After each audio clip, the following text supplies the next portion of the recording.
আসসালামু আলাইকুম সবাইকে সামিয়া গার্ডেন নার্সারির পক্ষ থেকে স্বাগত। আজকে আপনাদেরকে দেখাচ্ছি, এতদিন শুধু ছেলের পুরস্কার দেখেছেন, ছেলে এখন 5-এ বিদায় নিচ্ছে। আর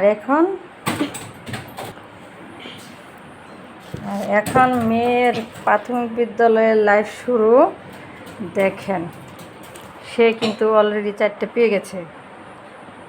এগুলো তার অর্জন। সে প্রাক প্রাথমিকে এখন আছে, প্রাক প্রাথমিক শেষ পর্যায়ে, এখন সে 1-এ উঠে যাবে। সে প্রাক প্রাথমিকে 4টা পুরস্কার সে অর্জন করে ফেলেছে। ইনশাল্লাহ লাইফ শুরু। সবাই আমার মেয়ের জন্য দোয়া করবেন যেন লেখাপড়াতেও ভালো হতে পারে। ধন্যবাদ সবাইকে। আসলে পুরস্কার সেটা কারো কাছ থেকে যদি একটা চকলেটও হয় সেটাও ভালো লাগে। কোনো পুরস্কারই ছোট না। ধন্যবাদ সবাইকে।